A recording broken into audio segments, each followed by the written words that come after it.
That was shit. Hello, everyone. Welcome to the live player ratings match reaction for Bournemouth 2, Arsenal 1. First loss of the season, and my goodness, was it a loss. We cannot just lose normally, lose to a team that's better than you, lose to a team that plays really good, and you just aren't as good as them on the day. We literally just, listen, it was so bad. And I feel like the first thing that needs to be addressed is that the red card was 100% a red card. There is a difference between something not being a red card and something being a red card, but we never get those calls. And I think this falls into the latter category. I feel like anytime we get a red card or something doesn't go our way, we start trying to rationalize why it's not one because, it's happened to us and we didn't get one, or we see it all the time and we didn't see it. That is 100% denial of a goal scoring opportunity. Saliba, whether it's clumsy or on purpose, slips, grabs the guy. He's all by himself, and he pulls him down, And if that were us, we would want the red card. Would we get it? No, we wouldn't. And has it happened to us before? Yes, and we didn't get it. That does not mean that it's not a red card. It was 100% a red card. So please, if you think that that's not a red card, guys, be serious. Like, it is. Sometimes it's just the right call. Now, and that's now, was it 100% Saliba's fault? No. I think that Saliba was put in the fact that Saliba was by himself back there with Evan Nielsen or whoever it was is because Trossard did a blind pass back and nobody was there because we were on the attack. We were in possession. And so everybody was in their positions to receive the ball or our positions in possession.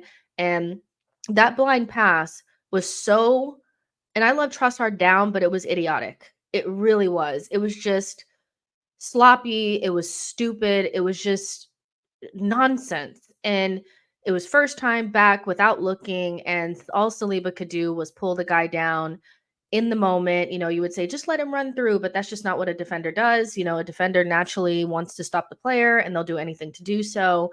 And so it was 100% a red. And there's really nothing that we can do about that. We are lucky that it was like one of those last man ones, because the last man ones are only one game, so he'll miss Liverpool at home. That being said, that's a really, really massive game that we have to deal without him. And I really hope that Trossard went into that dressing room and apologized, because that's all his fault. I'm really sorry, but he has to hold that. But even before that, there were signs of the Bozo gene creeping into the team. Ben White, very early on in the game, fouls one of their players, I think Semenyo, for like no reason.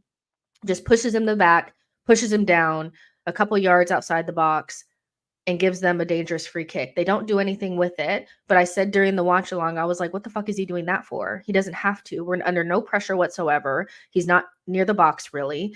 We have numbers. Why are you just pushing him? What are you doing? Does that. Then a couple minutes later, Raya gets the ball and we start trying to play out from the back, and he passes it straight to a Bournemouth player and they could have scored. Then we can't pass the ball to each other. It's hot potato. Every pass is being picked off. It's just slow. It's ridiculous. We can't formulate any sort of attacks. It was very poor in that first half, even before the red card. But you could sense that the team was not playing at their highest ability. They just weren't. And I will say that I do expect a drop off from the team when you're missing two of your best players. I said it, before, after the Leicester game and the Southampton game, where people were saying we're better without Odegaard. I'm like, are you looking at our underlying metrics? Our underlying metrics are saying that we're not creating very much. We're really not better without Odegaard, and you exacerbate that by not having Saka. There was genuinely zero creativity in that team. And so the only way that we were going to win that game is if they persevered beyond the imbalances within the group. And it's hard to do that when you're not playing like in a game where you're not meant to have the ball. If you have a team that's not meant to have the ball in a situation where they don't have it, it suits them. So against City, it's fine. Away from home. Against Tottenham, it was fine. We weren't meant to have the ball. Against Bournemouth, we had like 60 something percent of possession in the first half. We did nothing with it. We couldn't pass. We just would get it and we're just giving it away needlessly, passing it poorly to each other, no pass appreciation, nothing. Part of that is because we didn't have some of our best players, but a lot of it was because the players just did not play well. And so I think it's unfair to let them off of the hook from their individual performances because we were missing Saka and Odegaard. Before the game started, most of us said that we thought we'd win, so we can't just change it now because we didn't win. The players did not play anywhere near their level. It was the Bozos were so strong with this team, it was contagious. One person did something stupid, the next person did something stupid, then the next person did something stupid. We exacerbate every problem. And like I said against Brighton, when we played against them, going down to 10 men doesn't mean you have to lose the game. Now, we didn't lose against Brighton, but I felt like we should have won that game. We had enough chances, and they had so little chances that we should have came out with 3 points, and they should have came out with nothing. They left the Emirates with a point. Today, we left with nothing. We left with nothing. We didn't camp out in the box, which I appreciated, but nobody's marking Christie at the top of the box. And then Kivior, poor pass back. Just like I said, the Bozos are just so, it's like we don't lock in. We make one mistake, and then instead of stopping the mistakes and becoming more disciplined, we get dumber. And that is a trait of Arsenal teams over the years. And I don't know if it's the players that we buy. I don't know if it's just you get on the shirt and then all of a sudden you can't cope. But there was a severe lack of leadership in the team. There was a lack of discipline when it came to the red card and then everything else we were doing. We lacked discipline in possession. We lacked discipline without it. And the level, guys were at 3s and 4s. Genuinely. Some of those performances, I was like, do they not give a fuck? You know, because if I was Arteta at the halftime, I would have just said, do you want to win the league or not? Because if you don't, we could just pack it up. Because the performance that I saw today was not we want to win the league. That was, oh my gosh, we're down a man. Oh my gosh, I feel so bad for myself. Oh my God. Like, I just came from international duty. I'm fucking tired. Like, I don't care. You have to do better than what we did. The fact that our first chance, like on goal, came when Martinelli missed a chance that he should have put away. You put yourself under massive pressure, by the way, when you only create one chance in a game. But we don't punish teams and then like less than a minute or two, we concede. It was just like the typical Arsenal of old that I thought we had kind of grown away from. But we had the Bozos are strong. They really are. It's one person gets it and then everyone just starts to do it. And I was concerned before the red card. After the red card, I was very much so like, yeah. And I know that I haven't looked at the comments, but I don't really need to look at them to know that there's probably somebody in there saying, how can you say anything about the team? We're missing 2 of our best players and there was a red card. Because I actually have higher expectations of this team than a lot of people do. I think that a team that's meant to be challenging for the title, that has quality players in it that we do, should still perform better than what they did today. Even if they got a draw, I probably could have stomached that because I know that it's still difficult with one man down. But the way we lost and the way that nothing changed, nothing really changed. We kind of, with 11 or with 10, we just weren't playing at the level that we should. And so I would love to know from your guys' perspective in the comment section, do you think it was like, because some people, it's like, is it the chicken or the egg? Was it that the players just didn't play at their level, or was the way that we set up from the beginning making it so difficult for them to perform? Because a lot of people focused in on the lineup before the game started. And I said that I felt like it would be fine, but it's not good. The midfield is just not it. You know, especially when you're missing creativity, you have to inject some in. And Arteta did like the exact opposite. You know, but I still felt like we should have won the game. Was the midfield choice so bad that it meant that the result that we got is what should have happened? Because I don't really buy that, because I'm not sure that the midfield means that Trossard just blindly passes it backwards. But I would like to know, because when we lose games, whatever your narrative is becomes the reason why we lost. So if you don't like a certain player, it's because they were on the pitch, or, you know, because we didn't like, if your narrative is that we didn't buy anybody in the summer, then it's because we didn't have a striker, whatever. I do want to know what you guys think though. Was it that the team was set up so poorly that the result that we got from the way that we were playing is all we could have done? Or was the level so low of individual performance that brought everything down? I think I lean more towards 70% individual performances were just so low, and 30% we weren't set up for success, because we've had really bad midfields in the past. We've had Kai Havertz, Rice, and Odegaards before. We've had Kai Havertz, Partey, Jorginho before. We've had bad midfields before. But if the individual performances are high enough and they take some pride in their fucking work, we still get stuff out of it. I personally think that the level of performance was so insanely low. I was very shocked. For a team that talks a lot about wanting to win things, that performance was nowhere near the levels with or without Saka and Odegaard. And it's kind of like a separate conversation about the Nwaneri thing, and I'm sure we'll get into it. But yeah, let's try balanced midfields for once. you know, like, let's try something new. Let's try not to just throw a bunch of guys out there and say, let's make it like, you know what I'm saying? But let's see who's all in here. Shivan says, why were we so defensive and bringing on Kivior when we should be beating Bournemouth with 10 men? Dwayne says, why didn't Rice play today? Is he injured? Ha ha ha. That's hilarious. Sammy says, players were shit. Team selection and management by Arteta was shit. We don't know how to play with 10 men. I am tired. And to be honest, like, the we don't know how to play with 10 men. One thing that we have to be honest about as fans is that 3 red cards, no matter how they've come about in the first 8 games, is poor discipline from us. You can say that at least 2 of those we deserved. Some people feel like all 3. I think it's like 2.5 we deserved, because they were avoidable. The discipline is just not what it needs to be. It's just not. And it's not just the red cards, by the way. It's the softness of the goals that we're conceding. It's just, like, we're not fully locked in the way that we should be. And it's so unfortunate that we went to Aston Villa and we beat them. We went to City, we almost got the win. We went away to Tottenham and we won, just to erase it by not having discipline against Bournemouth. It's like 1 step forward, 3 steps back. So yeah, I think the players were bad and the team selection was bad.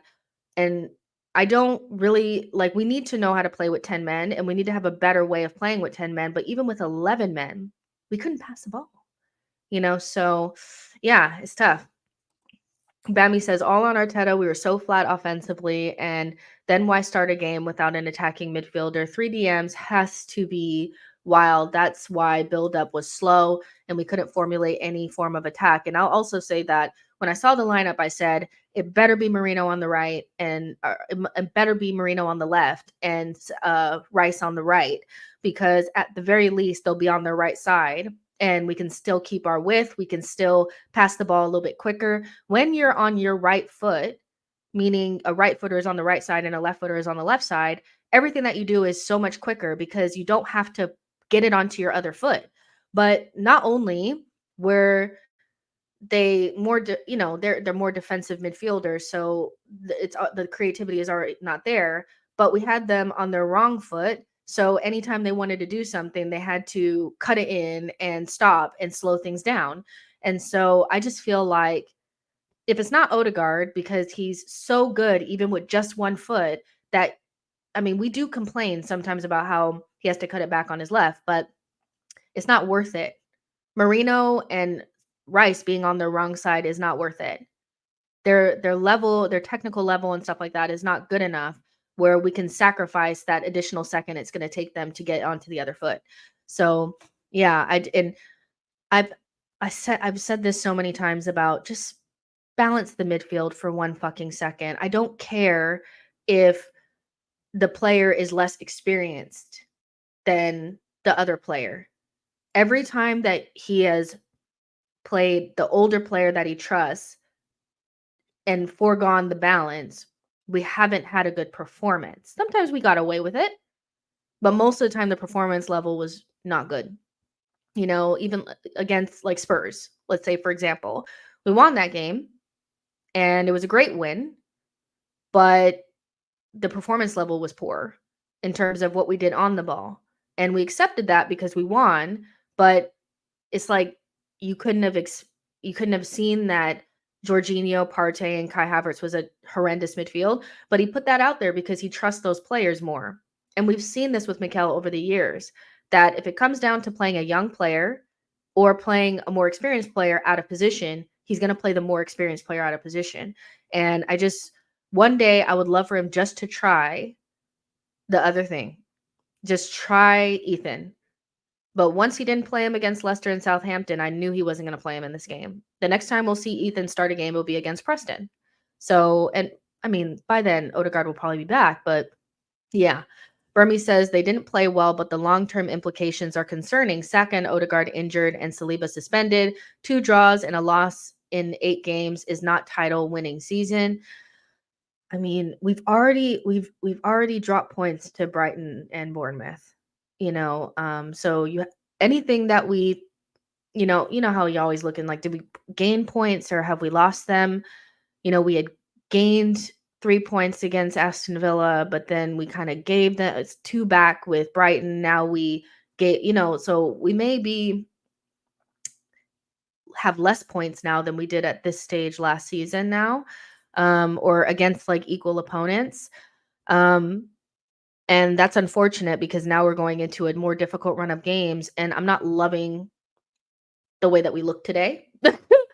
So Saka and Odegaard have 100% have to be back for us to have any chance against Liverpool at home. I was not worried about that game, but now I'm a little bit more worried about it. It's just the level was just not there. And what's really concerning is that you need players to step up in the absence of your better players when they're not there, because that's how you win the title. In so many years gone past, we've seen that, City have had like a KDB out or, whatever good player they have out. And there's always somebody that kind of steps up in that absence and makes it so that you don't notice it. And like Kovacic has been that player for them lately. We've had it at times, and then other times we get this where it's like no one stepped up today, and I'm concerned about that because if Saka and Odegaard do get injured, you have to still be able to perform. And we made hard work of Leicester and we made hard work of Southampton. Nobody wanted to hear it at the time because it was too negative, but we haven't had very many smooth sailing games. Most of our games have had drama or nonsense. Wolves was probably our most clean game where we won 2-0. It was professional, and I mean in the league. But we kind of struggled against Southampton. We struggled against Leicester. Shouldn't be struggling at home against them teams. Go down to 10 men against Brighton. Probably should still be winning that, but you didn't. Yeah. Yeah. Yeah. TB says the discipline will cost us. Saida says, I don't want to keep bringing up Nwaneri's name, but you could see that as soon as he came on, we created more. Regardless, the lineup from the start should have been good enough to beat Bournemouth. And there's just so many poor performances throughout, that it's even. I think I think it goes even further than just not starting Ethan. I don't know if Ben's not fit or what, but I thought he was pretty off. Saliba and Gabriel before the red were okay. Calafiori was okay. He couldn't really get into the game, but like Trossard, Havertz, Marino, Rice, none of them did anything at all. Nothing. So um it goes so much deeper than just not starting Nwaneri. That could have helped, but some of those guys need to look at themselves in the mirror. I don't want to hear shit from them. I don't want to hear any more, we're going to win the league, we want to win the league, because that performance today did not say I wanted to win the league. Sorry. Josh KB says the players want to get the gut check part of the season. The players want to get the gut check part of the season without earning it. Keenan says Martinelli is our best left wing. Nwaneri should be starting. Arteta is getting it all wrong again. I don't know if Martinelli couldn't have started because maybe he wasn't fully fit, so I'll give Mikel that, but I would have hooked Trossard at halftime for the pass. He needed to feel that. He needed to feel that. The way he yanked Kivior out, he brought him on and then yanked him out after he made that bad pass for the penalty. Trossard should have got that same treatment. It has to be the same across the board. The whole cycle, I mean, we were bad. I can't even guarantee that if we had went 11v11, we would have won that game today. You know? But we would have been in a better position. Trossard should have been yanked at halftime for that. That was so lackadaisical. He was the opposite of locked in. He was unlocked. He was unlocked. Like, what are you thinking? So yeah, but Martinelli came on. Then again, he also missed a big chance, so no one was really good enough. But Nwaneri, he should have started the minute that Odegaard got injured. He should have been starting. But now that Marino's there, Arteta is going to force this dumb midfield, and I just cannot wait for Odegaard to come back because I'm tired of midfield nonsense. I really am. No, I would love to see like 5 or 6 Premier League level managers give us, with what we have available, what midfields that they would start. I guarantee like almost all of them would start Nwaneri over what Arteta is doing because I just don't understand it. Boy says, nope, you must be cute enough to play inverted for Arteta's midfield. Just play guys on the right side, Jean says, Marino and Rice interchange position all game. I didn't see Rice really pop up on the right. I didn't. I saw Marino float central, but I'd like to see Rice's heat map and see how many times he actually ended up on the right-hand side.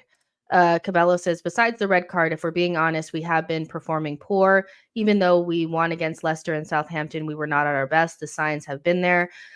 And I said that the signs were not good, that we haven't really had any good performances so far this season from minute 1 to minute 90. And I was pushed back on it.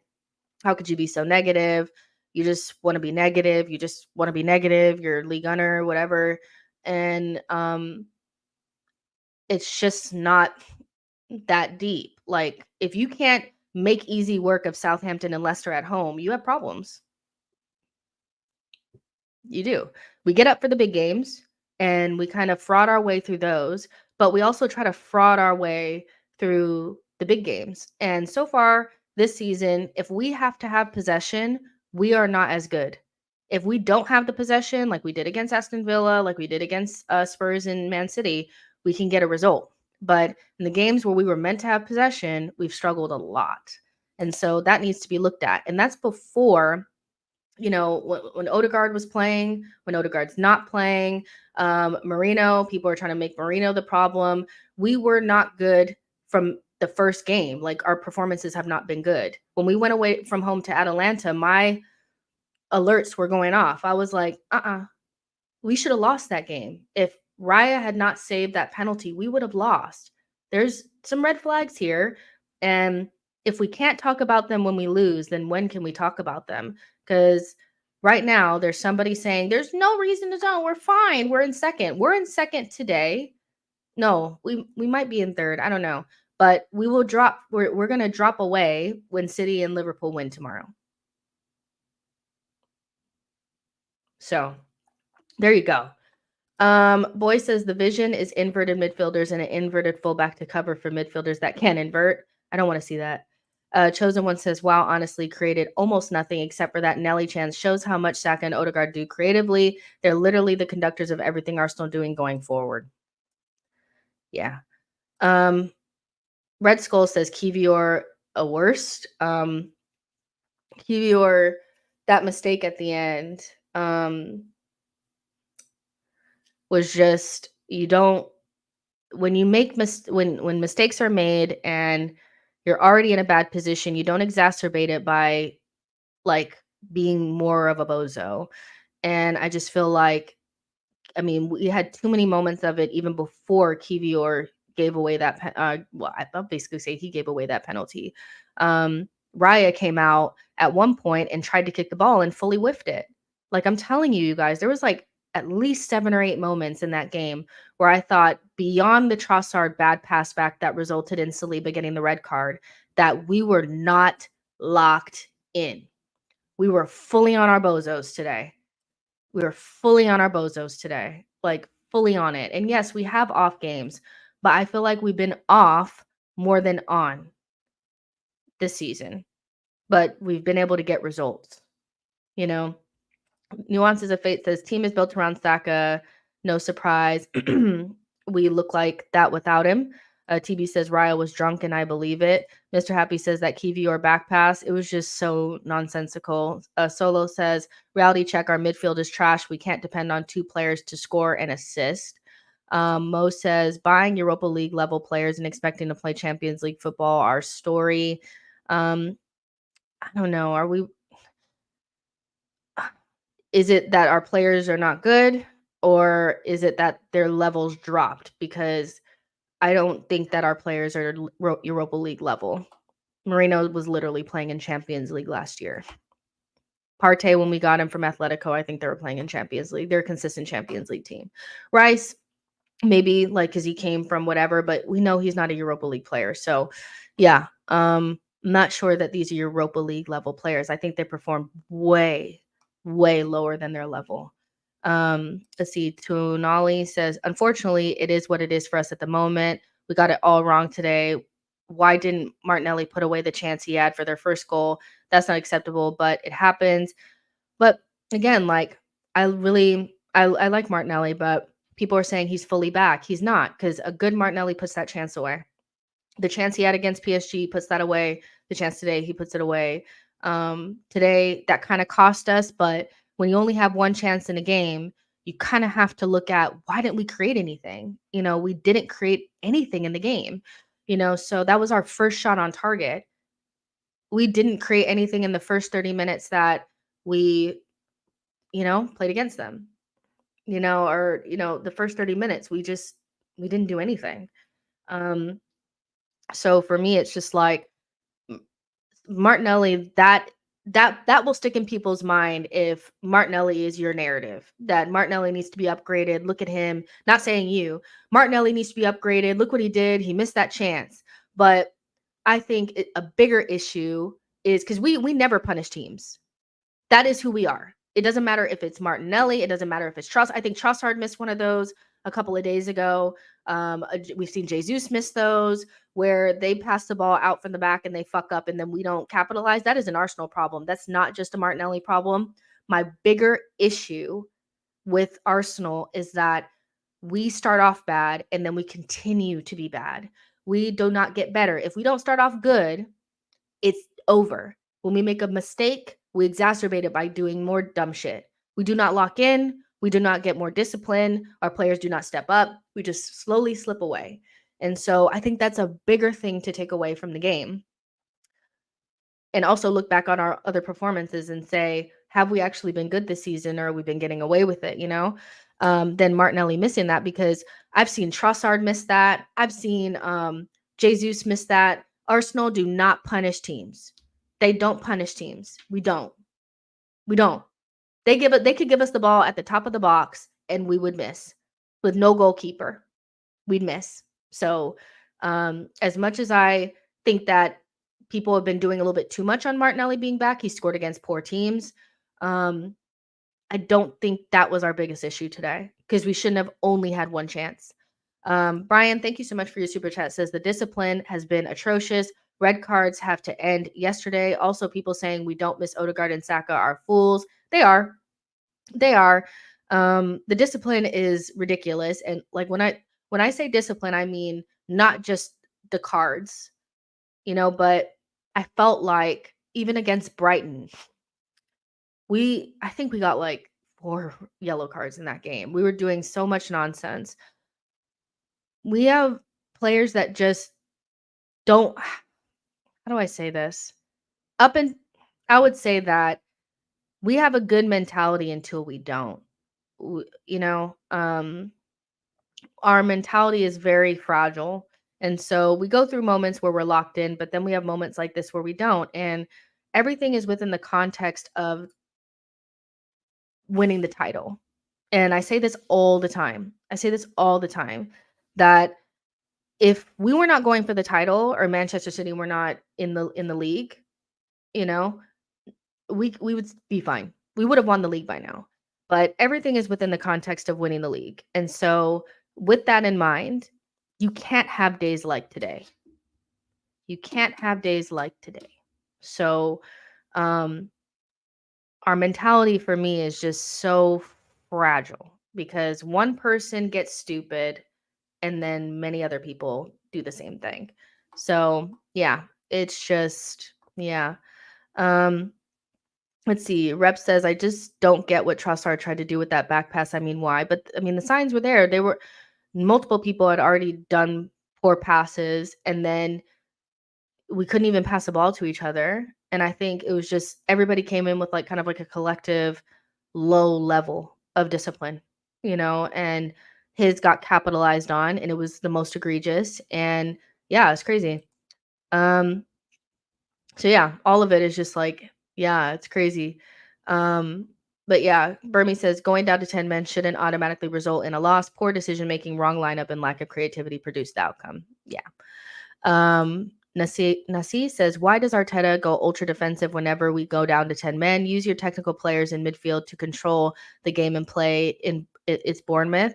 I mean, if we had even remotely tried, we would have created chances against them. We could have went 10v11 and played our game, with confidence, and we would have created more chances. But I don't think we really went super defensive in the second half. I think in the first half, when we first went down and he hooked Sterling and put Kivior in, we went super defensive.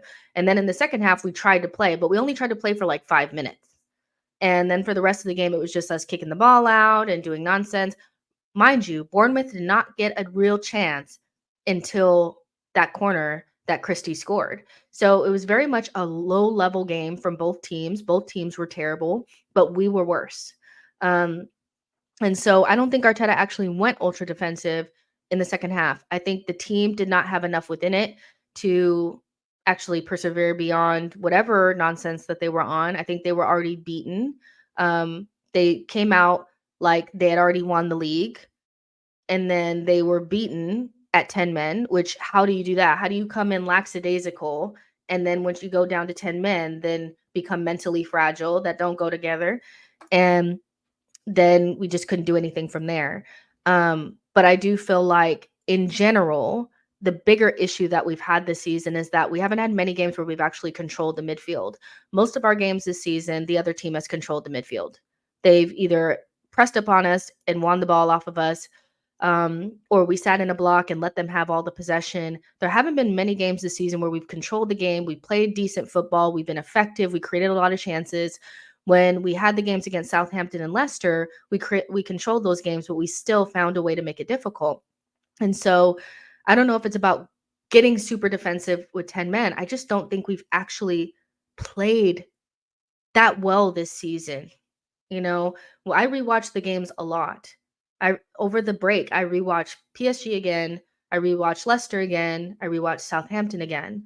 And all three of those games I said to myself, I was like, we won, but is it anywhere near the level that we should be? Probably not. Have I seen us play better than this? Yes.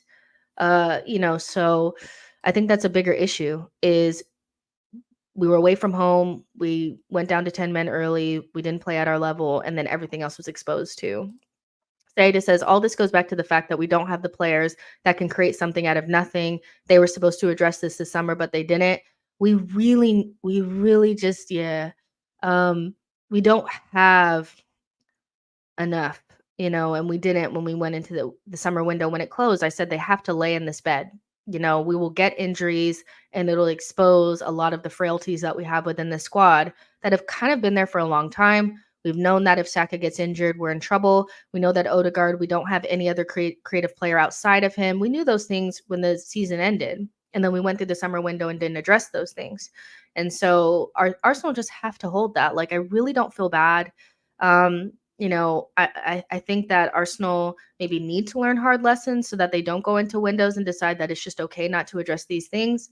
But when you also have solutions within your squad, like playing Ethan, it's really, really hard to feel bad, because as much of maybe Ethan is not ready, it could not have been any worse than what it was today, you know? Richard says, hate to say this based on today and the ramifications it will have. Not only will we not win the league, but getting second place is going to be hard. Listen, I don't want to, I can't even say that I'm being reactionary because I've always felt that we're going to finish third. I've already said that. Like, that's what I feel anyway. But I do think that in the 8 games that we've had, I don't think you can look at it without having any concerns about our ability to win the league. And now that there are other teams that are better now, where it's not just us in City anymore, and then Liverpool, it's now Chelsea are getting better. It's now Aston Villa are good. It's now, whoever else. Who else is up there? Yeah, I think it's just those 2 teams and then us.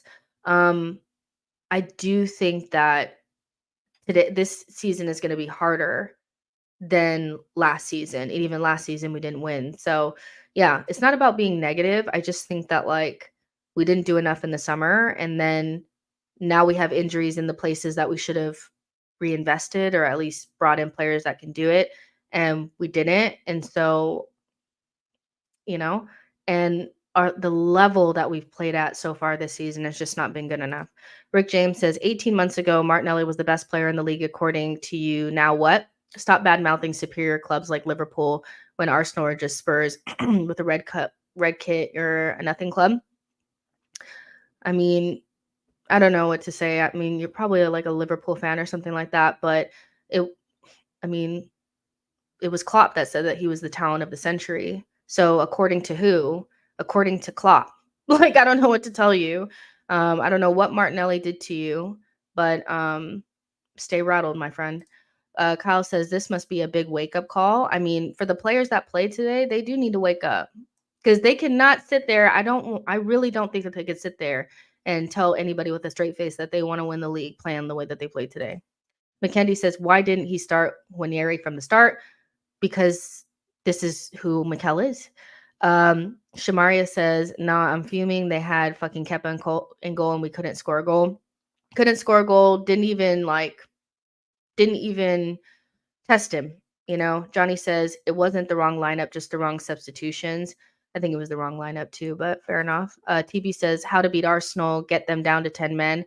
I mean, not even that. I think it's how to beat Arsenal, let them beat themselves, Yeah, I mean, we made really hard work of Leicester. That's all I'm going to say. Die Hard says 100% on Arteta, tinker. He had to tinker with the lineup. He didn't have Timber, so he had to bring White in. He didn't have Saka, so he had to bring someone in. He didn't have Odegaard. So I think what he potentially, it just depends on how fit Martinelli was to me. I feel like if Martinelli was fit, then fit enough to start from the beginning, then you could have, even without Ethan, you could have played what we did the other games, which was still not great, but Trossard, Rice, and Partey. But the midfield that he went with, if he could have done anything else, he probably should have done it. So I half agree with you, half don't on the tinkering because he had to tinker. But the midfields are crazy. The midfields are crazy. Keenan says Partey, Rice, and Marino. I'm worried Arteta doesn't understand how to create a balanced midfield. You're just now worried about that? Just now? Just this second? I've been beating this horse for 2 years that I was shocked that he even tried Kai, Rice, and Partey. Kai, Rice, and Jorginho. None of that. None of that could have ever worked. He had Odegaard doing double shifts last season, trying to receive the ball off of Raya so that we could progress the ball. And he had Kai Havertz playing second striker last season. And you guys are just now getting worried about his inability to create a balanced midfield. Come on. I've been telling y'all this for time now.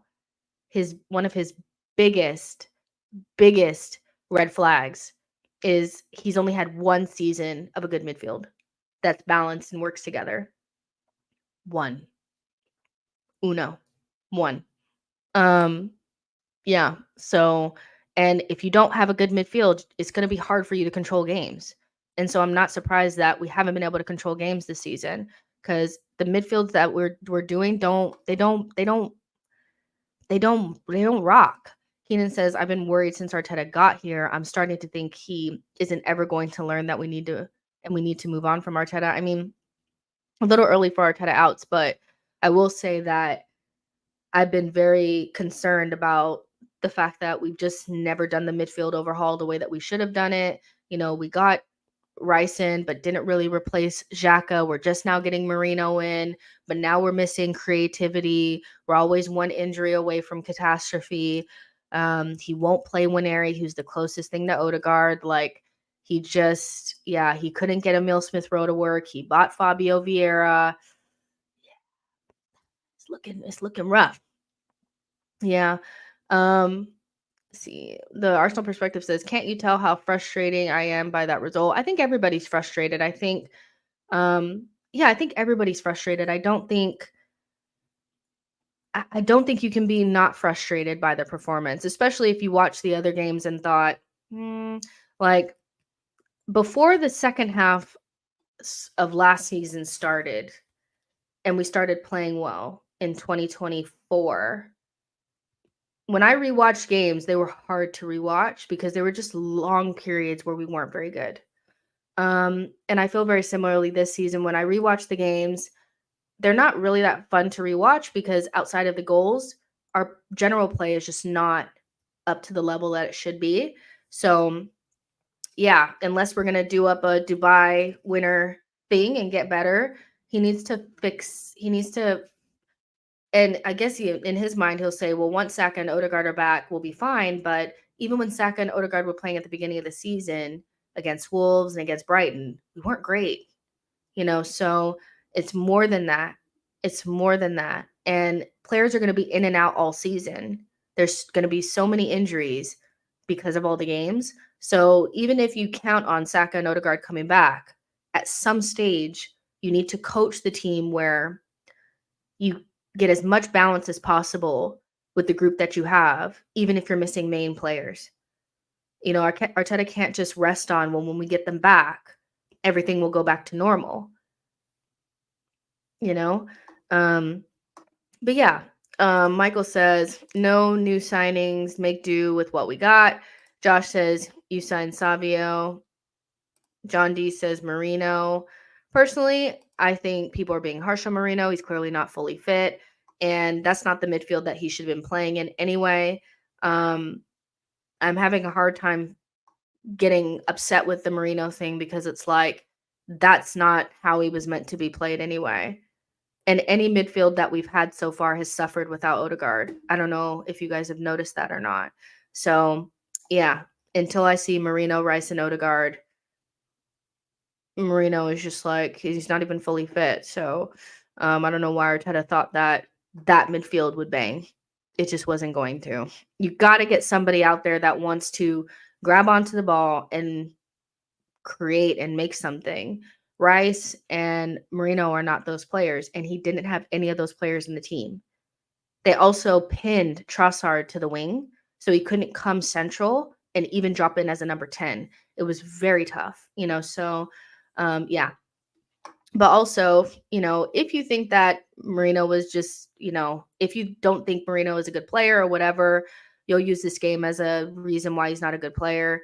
Fine. I really don't care because Marino wasn't here when we drew to Brighton. He didn't play, really any of the games where we didn't play well before today. So Yeah, it's like, okay, he's the reason. Fair enough. Rep 187 says the first half of the season was awful, but got worse so far this season. So, yeah, it's just basically what I'm seeing is Arteta set up the team not right. Summer window detrimental to the season so far, and the players just didn't play to their level. Missing Saka and Odegaard, all those things make sense to me. So, yeah. Let's see. TB says Marino is a good player and fans will turn on him because he doesn't have pace. I don't even think they're turning on Marino because he doesn't have pace. I think people were always going to not like Marino because people are looking forward to a partyless midfield. And so if you love Partey, you hate Marino because our team, like our fans are naturally player FC. So anybody who's standing in the way of the player that they want playing is enemy number one. And they remove all context around if this was a player that you like, you would say he needs time to get adapted to the team. He needs to be playing in his right position. The midfield wasn't balanced. You'd have all these reasons why he probably didn't play as well as he could today, but because he is somebody that people want to see in the team and potentially that means their favorite player will be dropped, he's shit. Oh my gosh, he was the reason. So for me, it's just like I don't have time for this. I really don't. If Marino can play well for Spain and Rice can play well for England, they can play well for Arsenal, but they need to be in good positions. They need to be in positions that suit them. I'm so sorry. The only player that's actually in midfield playing in a position that suits them is Partey. So it's no surprise why he's actually playing well and they're not. So yeah. Um, but yeah. I know people are saying getting worried about top four. I would say before today, no Man United fan thought that they would really beat Brentford, and they did. So you lose a game, that doesn't mean you're going to lose every single game. We will get Saka back. We will get Odegaard back, and those things will help us. When we lose a game, it does feel like the world is falling apart.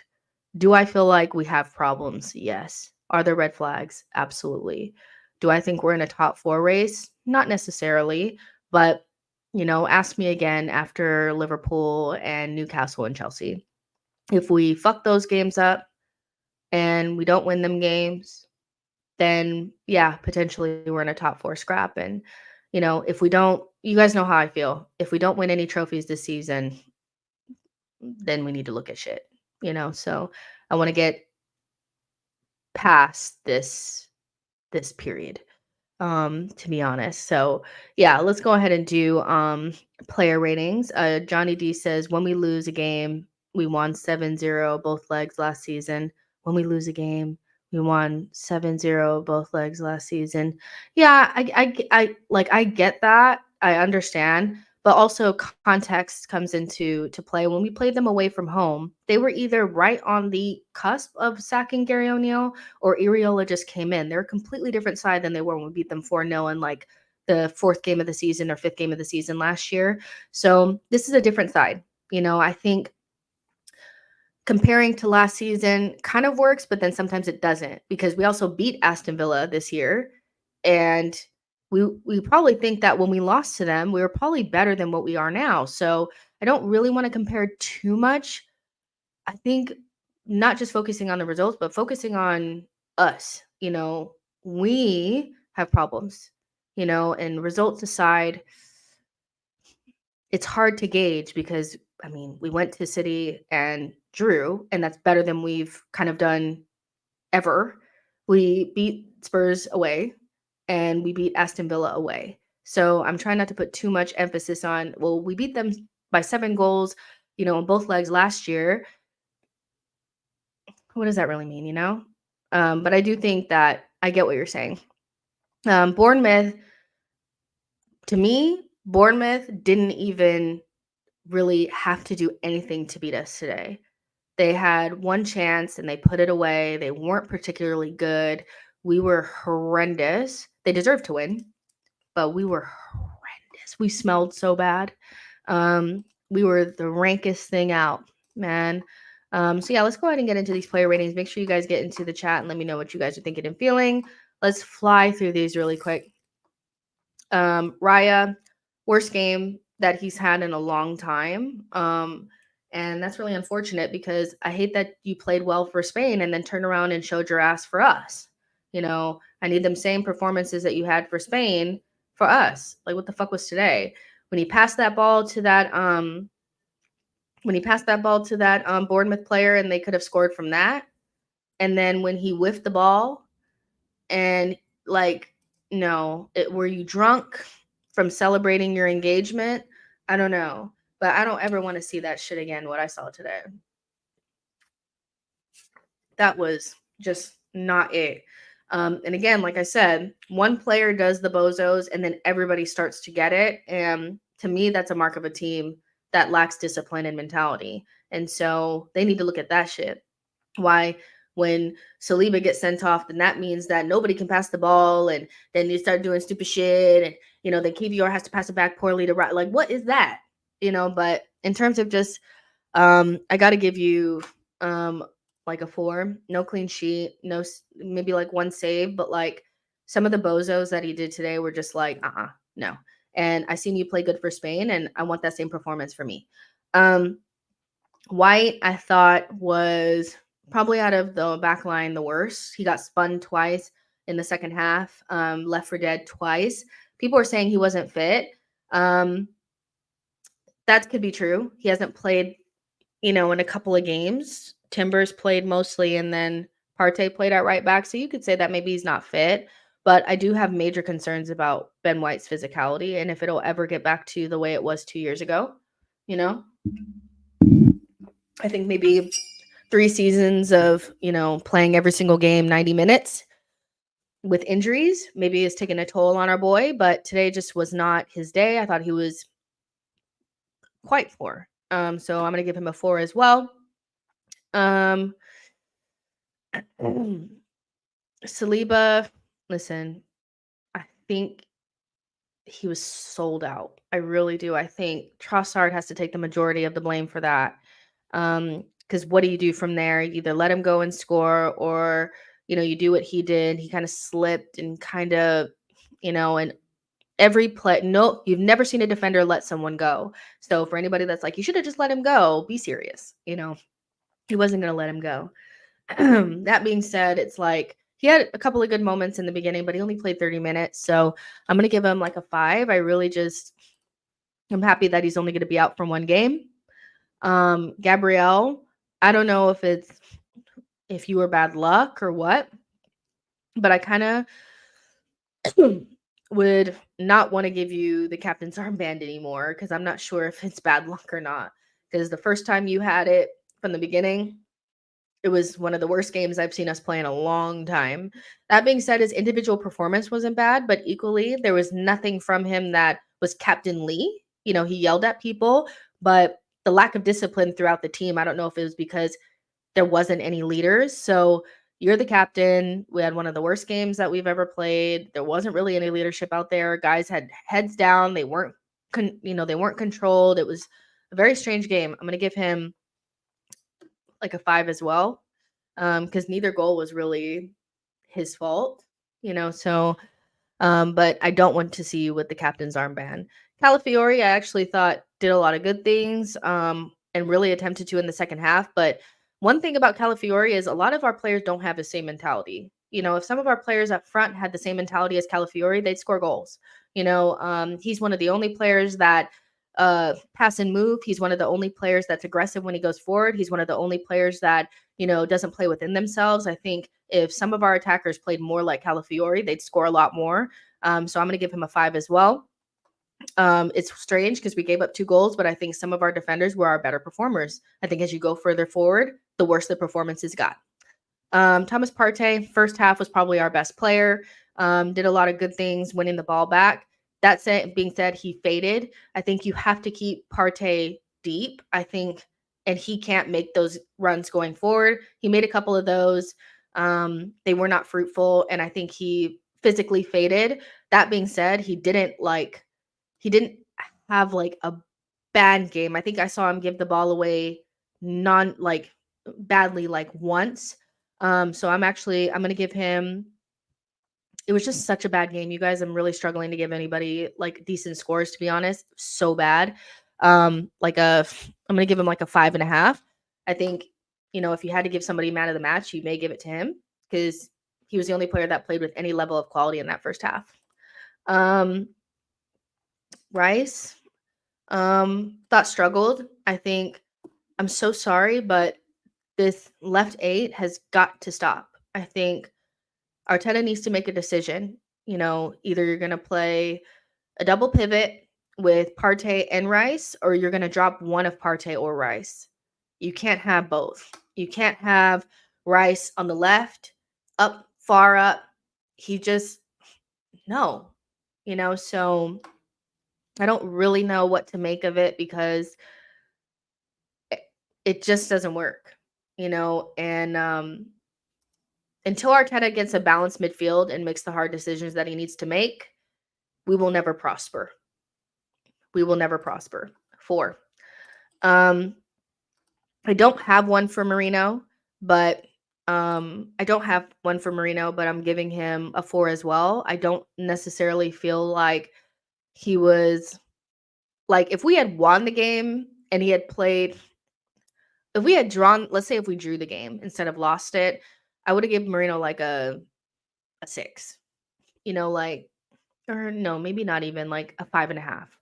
But because we lost and he didn't really do much, I'm gonna give him a 4 as well. I think the individual performances, they really need to sit down in a quiet room and look at themselves in the mirror and ask themselves, did you come in to today's game and give everything you had? Or did you kind of take it easy because it was Bournemouth and you thought you were just going to walk up there and win? What was your intention today? Did you play to the best of your ability? Did you play like a player that wants to win the league? Because they like to chat, this group. They like to be up in the interviews talking and shit, saying that they want to win this, win that. But when performances come like this, I really do feel like they need to look at themselves in the mirror. 4 for Marino. And let's stop there so we can get everything before we get to the forwards. And then the subs. Let's see. El Capri says Mikel is very stubborn and does this every season. Why can't he play Ethan? I don't know. Kovac says Marino should have had an assist if Martinelli could finish. Exactly. He could have had one. Josh says Declan lice. Johnny D says Marino 4 out of 10 for that awful miss in the first half. It wasn't an awful miss. It was right past the post. And so I'm hoping that Johnny, you keep the same energy with Martinelli because he had our best chance and Marino put it on a plate for him and he did not score. So keep that same energy. Shamaria says Rice 4. Johnny says Rice 4.10 or 4.5. Josh says 2 out of 10. Ross says Calafiori is solid. Siobhan, thank you so much for your super chat. I really appreciate it. Josh says we low-key miss Timber.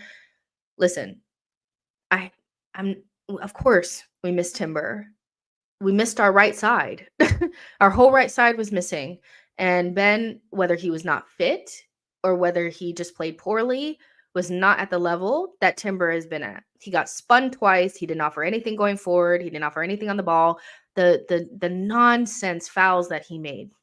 I was already worried when he made that first foul and he just shoved the guy for no reason. I'm like, why would you do that? You're giving them a good opportunity. Like, why would you do that? It's small things like that where I look at them and I'm like, you are not locked in. Arteta said that Ben White always plays like he's in a Champions League final. I don't be seeing that, but listen, of course we missed Timber. We missed our whole right-hand side. We missed them very badly. Our left-hand side is already suspect as it is. To have a non-functioning right-hand side is like, wow. Johnny says Sterling 6 out of 10. My man of the match. Arteta had a brain fart taking him out instead of Trossard. That for me was Arteta's biggest blunder of the game by like a landslide, or and he cost us dearly. I actually think you make a really good point, Johnny, here that Trossard should have been hooked instantly after he made that pass. He should have made, and maybe that's not the way you can manage Trossard. Maybe Trossard needs a little bit more, but I am so sorry. But in those, it's slim pickings because we were not good. It's slim pickings because we were not good. But out of all of our forwards, I felt like Sterling was the only one that was potentially creating chaos. And I'll say this about Marino and Sterling until it's no longer true. Neither one of them had preseasons with us. Neither one of them have had a chance to actually get like into our style of play.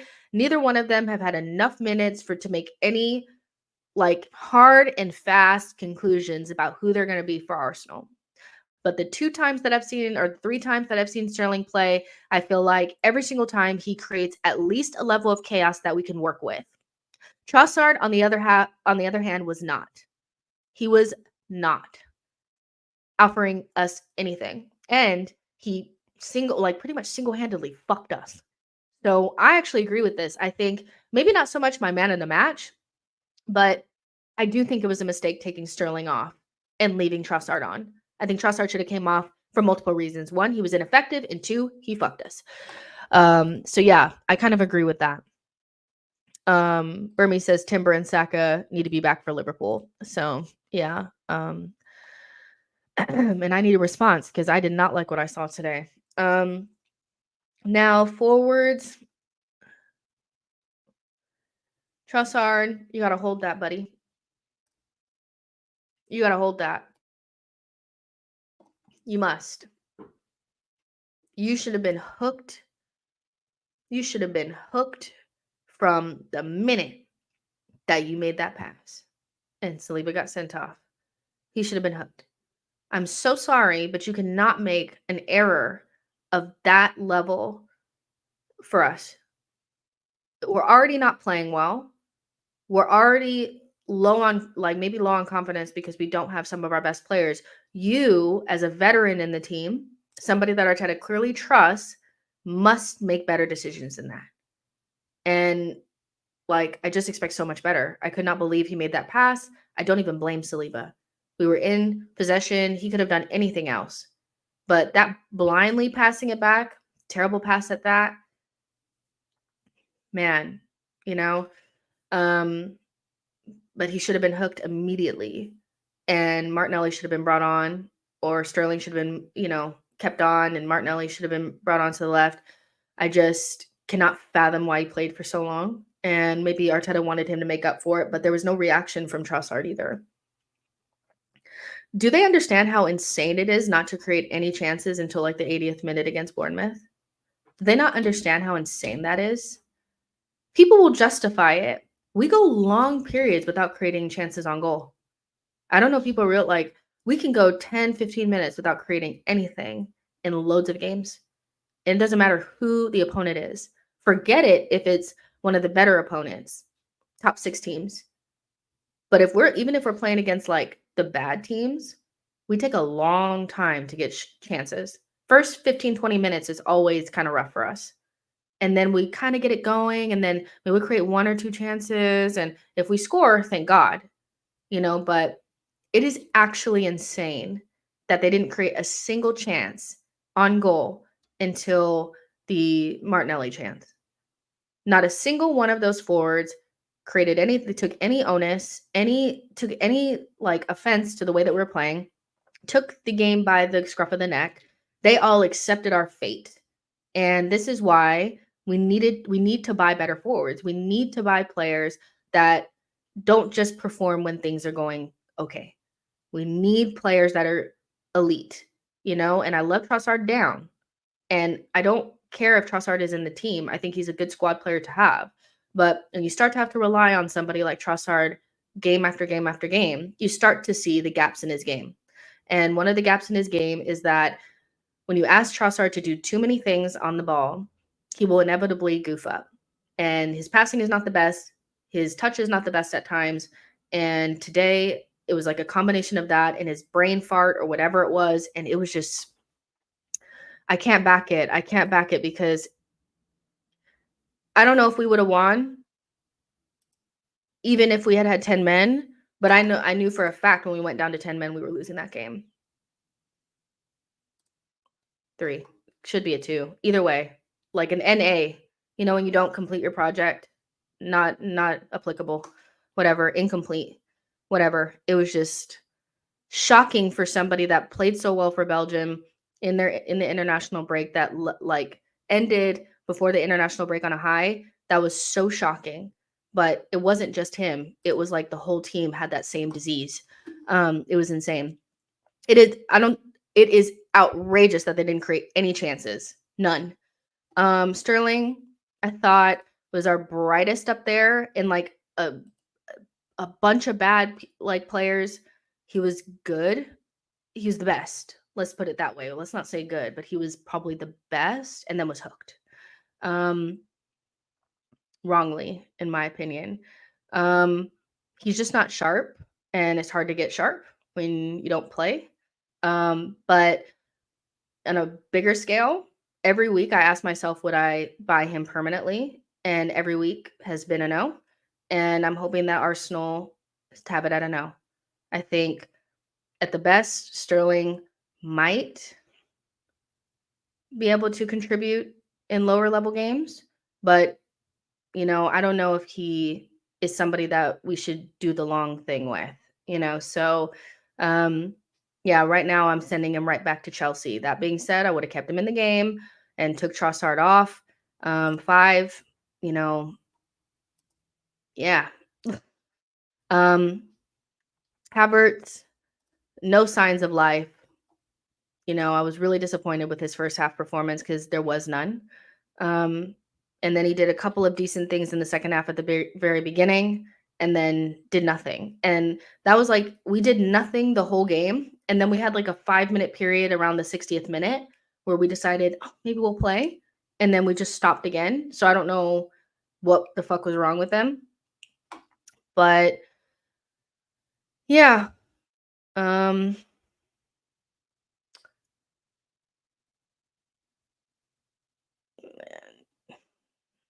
I guess you're due a bad game, but I don't want to see any more of this. I mean, he didn't even offer an outlet. Fouled a lot. He didn't do anything. So yeah, and I'm trying to think, was the last time, I felt like the last time that we played without Saka and Odegaard was against Newcastle away from home, and we lost that game. And that was like the one with the crazy call at the end.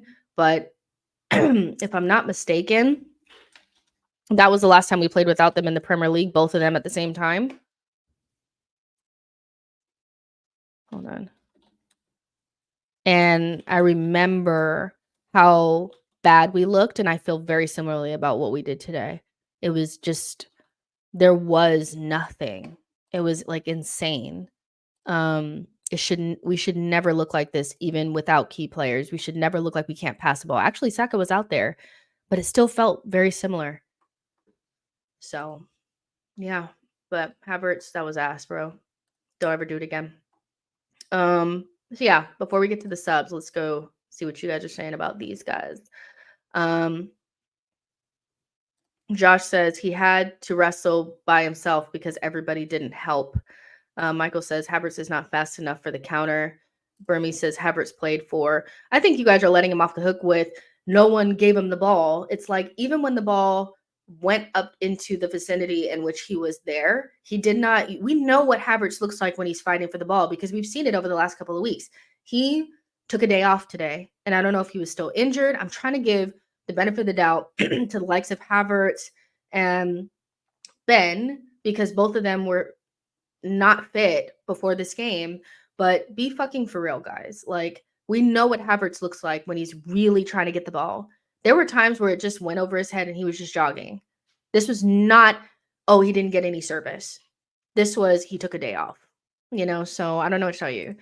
Johnny says, yes, 4 out of 10, more fitting, agreed, but mostly midfield fault to be fair. I don't know. I just feel, yeah. I just feel like we need more than that today. Shamaria says, such a lack of intensity from the team from minute 1. Exactly. I don't know if they thought the game was won before they walked out there or what, but that's just, that just was not anything like I've ne I don't know when's the last time I saw, like, City or Liverpool have a game like that? I don't think I've seen them have a game like that in a long time, and they've lost games, but they've always had chances. If they didn't win it, it was because they missed a shit ton of chances because they maybe created quite a few. They don't capitulate the way that we did. I think it's the capitulation that makes it so much worse. And somebody will say, but Liverpool lost to Nottingham Forest 1-0. Yeah, but if they played that game tomorrow, they'd win it. I don't know if we could have continued all the way throughout the night and down and for another week and try to win that game and we wouldn't have won it. So I don't know what to tell you. Next, Kivior, my goodness. I like Kivior, but the pass back, we were already going to lose, but I cannot get over that pass back. I really can't.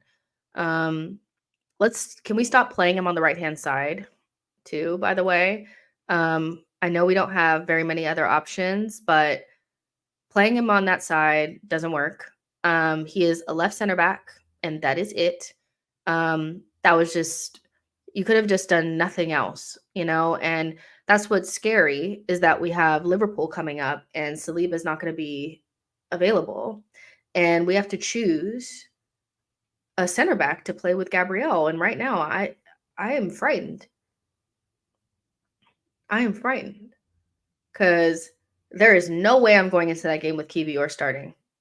I'll tell you that right now. He makes too many mistakes. He's too scared. No. So they need to figure out something else.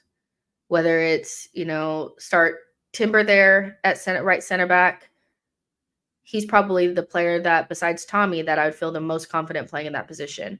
But what I don't want is a left-footed player in that position because all of them panic on the ball.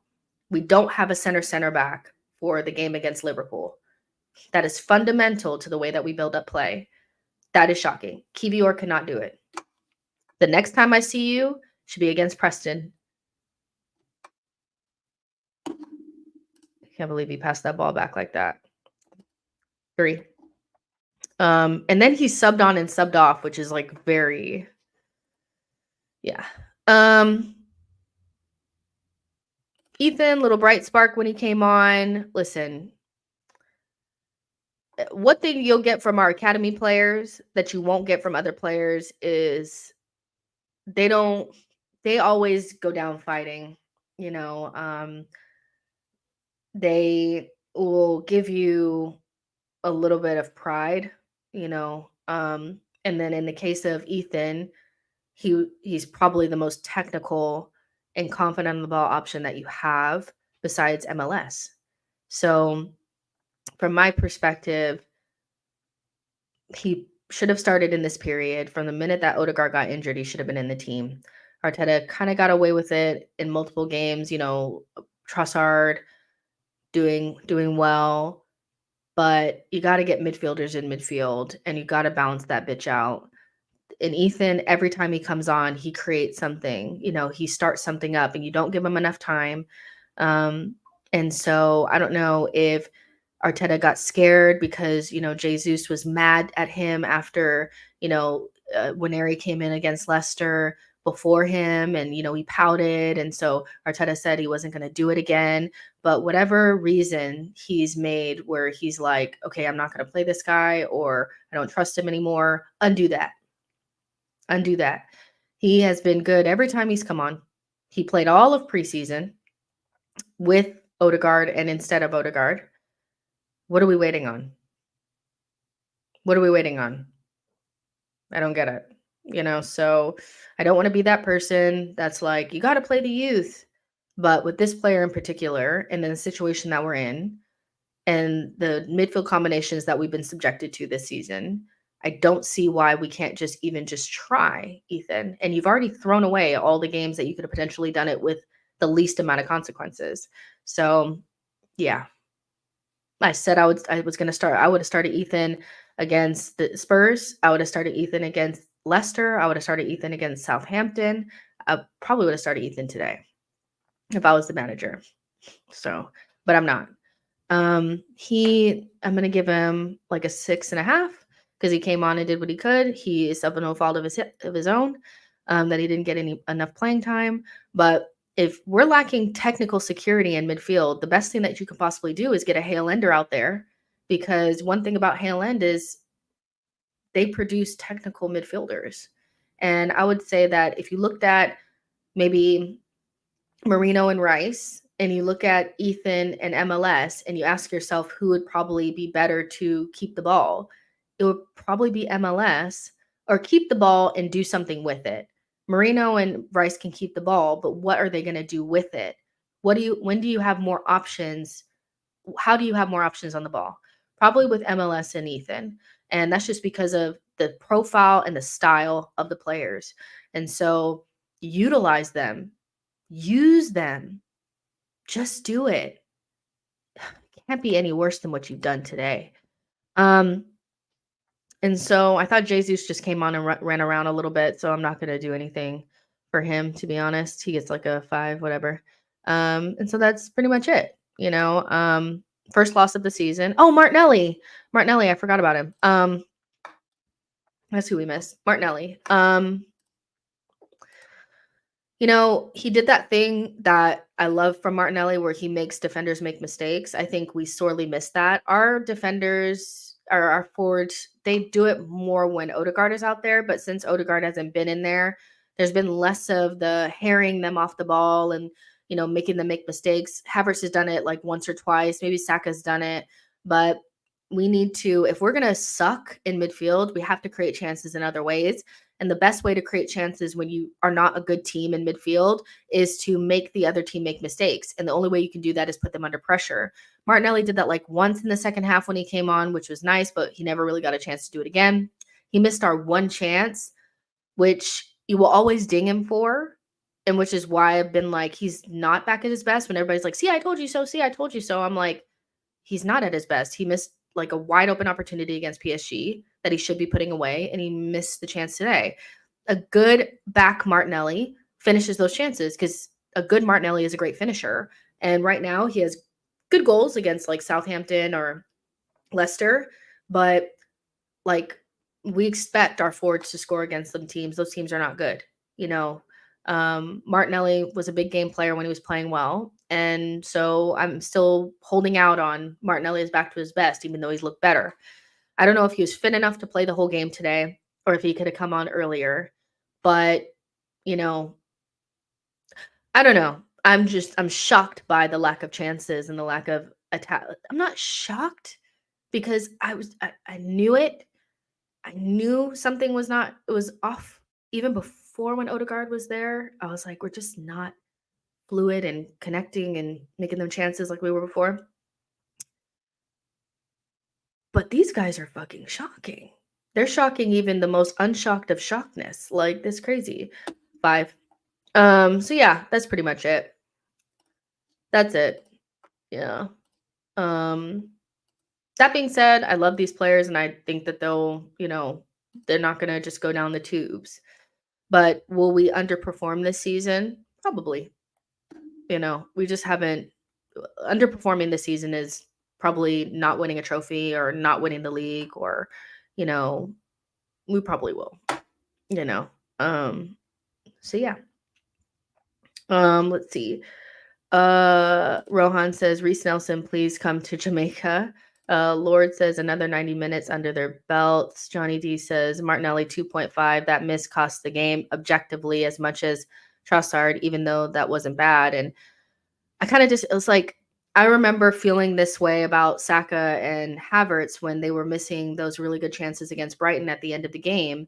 And I did go in on them about it.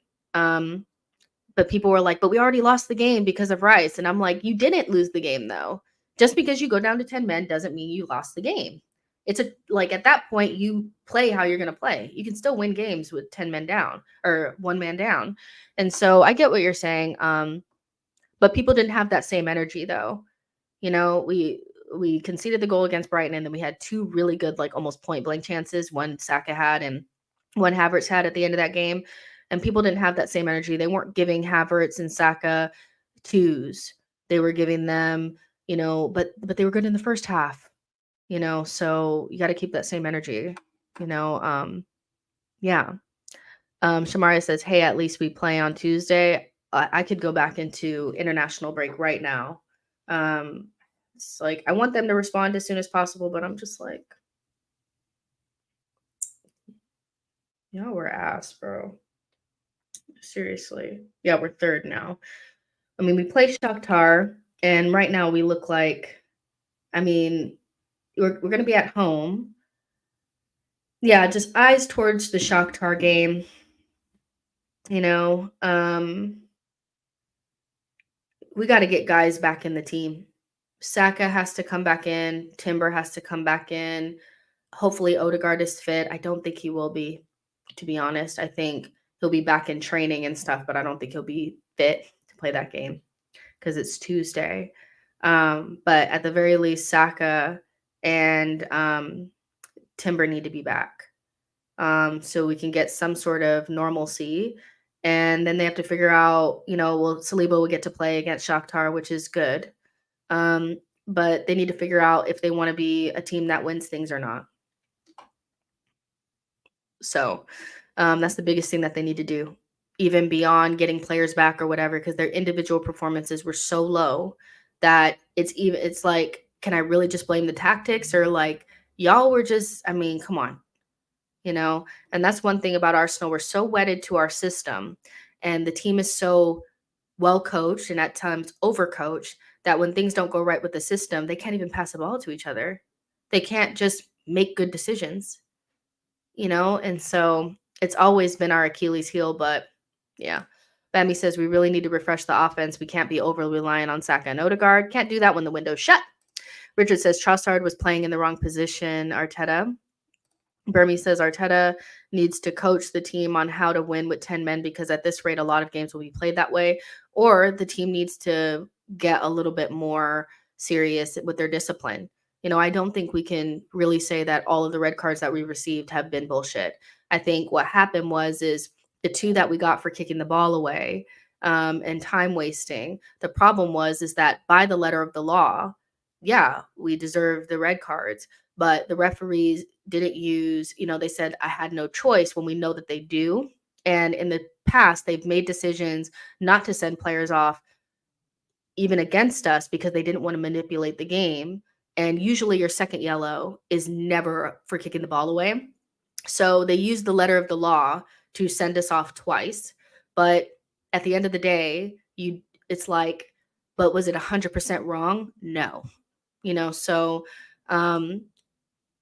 whatever we did last season, we were more locked in last season. I thought defensively we were better, and we were more locked in. We still made mistakes at the beginning, but we're fragile right now. We're conceding soft goals. We're getting a lot of red cards. Like, we're fragile right now. So, yeah. And Shamara says a lot of fans are saying we need to buy an attacker in Jan, but I just don't see us signing anyone. I don't even want to. I said this when the transfer window closed. I'm gonna go find that clip. I said they've made their bed, now they need to lie in it. And by the time we get to October or November, people will be talking about the January transfer window to save our season. And people are like, you're just being negative. And I'm just like, I'm not. I know this club. I know when we don't do what we're supposed to do in the window, whatever we haven't done rears its ugly head instantly. Instantly. It doesn't trickle in. It's like instant. We know we needed the X factor. We know we needed to buy 1, if not 2, top quality attackers. And we didn't do that. If it wasn't Sterling, somebody that Arteta knew, we wouldn't have gotten anyone. The only reason why they got Sterling is because they know him. We're not getting anyone in January. By the time we get to January, it'll probably be clear that we're not going to win the league. And so why would they spend money then? Tristan says the season is done. Seriously, 5 points dropped in 8 games. Marino looks trash. Listen, if you think Marino looks trash, then you think Marino looks trash. But he didn't play all them games where we dropped them points. So you can't just blame it on him. Jonathan says Mikel is obsessed with dual monsters. We can't play ball anymore. But then we don't even bully the way that we should. Like if we're dual monsters, just bully. Press, bully, kick the ball into the box and head it in. You know, like we didn't even do any crosses today. If that's our main way, post Kai and Marino up in the box and just keep crossing until you can't cross anymore. You know, if you're going to be this way, lean into it fully, you know, but we still want to do a million passes with players that are not equipped to do that. You know, Nico says, don't want to hear people talking about transfers. Honestly, me neither. I'm sick of it. Televator says, people were complaining about lack of rotation. Can't anymore. Yeah, man. Jonathan says, yeah, dual monsters. And Nevin says, this game was so similar to that Brentford game a few years ago. Was that the one where we lost away from home? And it was like the first game of the season. They made it their personality. Yeah. I mean, but the difference between that is we weren't good then. Like Aubameyang and Lacazette were still in the team. And I remember they got COVID going to a birthday party. And we started like a meal. That was like Ben White's first game. And we weren't a good team then. I think that was the same year that we failed to make top 4. So this is even worse because we're supposed to be good. So yeah, Shamaria says one difference between us and City is that when they have a bad day, when we have a bad day, we lose. When they have a bad day, they rarely lose. And Arteta said at the beginning of the season that even on our worst day, we still need to be better than everyone. And we're not that, you know. I agree with you, Shamaria, and that's why I've always been very much like, okay, we're not going to win the league because even on days where you're not playing well, you still need to be able to win the games. The games that we've been able to win, even though we're not playing well, are either games where we've kind of like roughed it out, you know, against like Villa, City, you know, or Villa and Spurs, and we almost got the City 3 points. But any game that we're meant to have the possession and influence the game, we've struggled. And that's not good. We've gone too far the other way. You need to be able to slap up the small teams and win both home and away and then get something away. Right now, we're only built to scam wins. You know, we're struggling in the easy games. And I agree that City have a bad game and Holland will win it for them or somebody will come up big. We like wallow in our shit. We're going backwards into the capitulation. And we can't be like that, you know? Jonathan K says, do you think City or Pool pose more of a challenge with 10 men? Jonathan, we seem to have no belief at 10. City, Pool still attack, gotta be brave. I mean, it's just the mentality of the manager is to be pragmatic. And we know that. Arteta is a pragmatic manager. Yes, in some ways we play decent attacking football, but for the most part, we've had one season of being a really good attacking side, and every other year has been a struggle. You know, those first couple years, we couldn't attack for anything. If we scored a goal, it was like, thank God. And then, you know, we're patchy now. You know, there's some streaks where we go on and like the back end of last season, we scored loads of goals, but there was just too many games where we didn't look like scoring anyway, and that's why we lost the league. So, yeah, I think in general, we haven't added to the attack in the way that those teams have that have made them better. But we also have a manager that if you're going to play like this and you're going to be pragmatic, you can't have it both ways. You either have a team that's built around everybody touching the ball and everybody working hard and everybody pitching in, and you play more free-flowing attacking football so you can get more out of the players that you have. Or if you want to play more pragmatic and be more defensive, you have to have players that if they get one chance, they put it away. You have to have the most clinical forwards in the world. You know, when Jose Mourinho played this way, he had very clinical forwards. If they got one chance, if in their, you know, they're going to put it away. So they're going to win 1-0, you know, and that's good enough for them. We're doing both. We have non-clinical forwards but we're also playing pragmatic, and you can't have it both ways, you know? So, yeah, it's just tough. If Arteta wants to play this way, he can, but he needs to go out and get like a top level striker and add to the attack, and I think we all know that. Burmy says City and Liverpool have more elite attackers, which, I mean, I don't think that can be understated. I feel like it's just true. Rohan says, stop overreacting. Arsenal still in the race, season young. Listen, you guys do this every year. Every year when we lose a game, people come into the comments saying, you're overreacting, just to be nowhere to be found at the end of a season when we don't win the league. And the same games that you know what I mean? Like, in a league season where City rarely drop points, you need to be damn near perfect. So if you're not that, which we're not, I don't know what to tell you. So I don't think we're overreacting. But what I will say, Rohan, is if we're not allowed to talk about the things that are concerning to us when we lose, when can we talk about them? Because when we win and you bring up anything, you're overreacting. If we lose and we bring up anything, you're overreacting. So when are we allowed to talk about anything?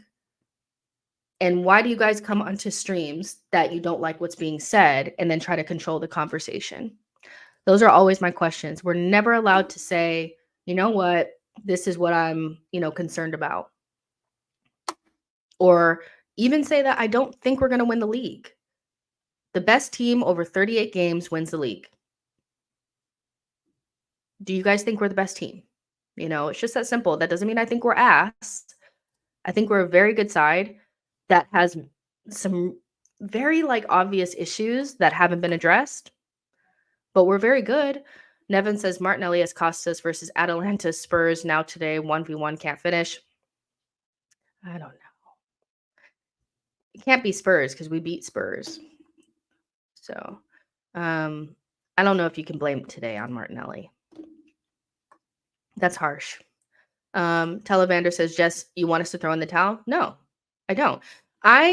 From the beginning of the season, I said that I thought we'd finish third. So my vantage point on things is I'm frustrated, but I kind of, if you still believe we're going to win the league, then still believe we're going to win the league. Every week when we play, I will be doing watch-alongs. I'll be sitting in front of the television screen, hoping that our team wins and backing our team. I will be. But I'm not going to sit here and pretend like at the beginning of the season, I didn't think that we didn't do enough. So if you guys want to, do what you want to do. Do what you want to do. If you don't think we're going to win the league, be okay with saying that. If you think we're going to win the league, be okay with saying that. But almost every year, except for the year that Leicester won, the best team over 38 games usually wins because whatever luck you get and whatever unlucky shit you get evens out and you come up with the best team. The only time that Liverpool won is when City really slid off. Really slid off. I mean, Liverpool damn near won it halfway through the season. So that's what we're working against. If we were just going up against any other normal team, I would say we're probably fine. But everything is within the context of having to go up against a team that's, they win it almost every year. And usually you have to push them into the 90s, which we've never hit, in order to really push them. So, and we've already dropped quite a few points. So you don't like what I'm saying, then I don't know what to tell you. But I'm not allowed to bring up anything that people are bringing up now. People that were saying that I was being negative when we were played against Brighton and we drew and we probably shouldn't have, we should have still won. When we still weren't good against Southampton and Leicester and we made hard work of that, the same people that are complaining now were telling me that I was just being negative on those days. So, Errol says we won't win the league if we play like this. Shocking performance. I mean, no, we won't win. That was one of the worst performances we put in a very long time. But it was also not that dissimilar to Atalanta, so us being toothless and unable to score goals easily and create chances easily has been a theme this season. So something to look out for. Burmy says having belief and being realistic are two different things. And I agree with this 110%. I don't think that in order to be an Arsenal fan, I need to pretend like I think we're going to win the league when I don't think my feeling is if you're not the best team, you will not win the league. And I don't think we're better than City. I don't even think we're better than Liverpool right now. So I'm really sorry to tell you guys, but it's not that I hate the team and I don't think we're good. I think we're very good. But do I think we're better than those two teams? No, not right now. So the league is going to be really tough, because even when we had a straightforward run to it, we still tripped over our own feet that first year, so I don't know what to tell you guys. Blaze says Martinelli didn't cost us. It's Saliba who cost us today. I don't even think it was Saliba. I think it was Trossard, to be honest. Like Saliba was in an impossible situation. Most defenders pull the player down there. It's very rare that they just let them go. So, and Trossard passed that ball back blindly. And he was 1v1 and Evan Nilsson was like gone, so I wouldn't even say Saliba, but to blame it all on Martinelli, I think is short-sighted when you shouldn't have only created one chance against Bournemouth. Jonathan says Arsenal fans hate constructive criticism. Big season for the team and Arteta. I agree with that.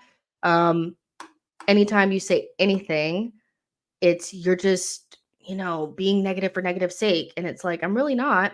But again, this is the third season. And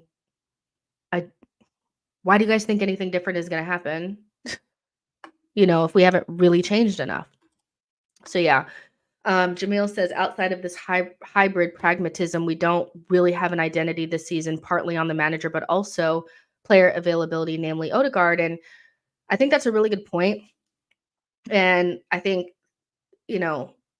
I wonder, I think we're away from home, we're really pragmatic, especially against the big sides, which works for us. But when we're in a position where we need to control the game, we're struggling with that this season. And so we need to look at that. But we shouldn't have to have Odegaard on the pitch to be decent against Bournemouth. If we're missing key players and we can't do anything without them, that's a problem. So yeah, it's interesting. I think personally, I'm looking for a response against Shaktar because I just think the overall level of performance was really sad. But there's like a lot you can pick off of there, so looking forward to this next week to do the Cannon Club where, we will tease this out a little bit more. And I'm trying to get people together to do a forum because I feel like after player ratings, it might be nice. Like instead of player ratings be like almost 2 hours long, for us to just do the player ratings quickly and then like in an hour. And then the next hour, I can get maybe 2 or 3 people on to actually discuss this with me so we can get different vantage points. So I'm trying to work that out. It's just hard to get people to commit to stuff after they already do their match reaction. So, but I just feel like that'll be a better way to roll out the content on match day because, you need to get different vantage points. But listen, hopefully they respond. That's all they can do from here. Thank you to everybody who sent in super chat. Siobhan, Brian, thank you so much. Siobhan again. And I will see you guys on the next one. Make sure you guys like and subscribe and all that kind of stuff. Don't get too down. And yeah, bye guys.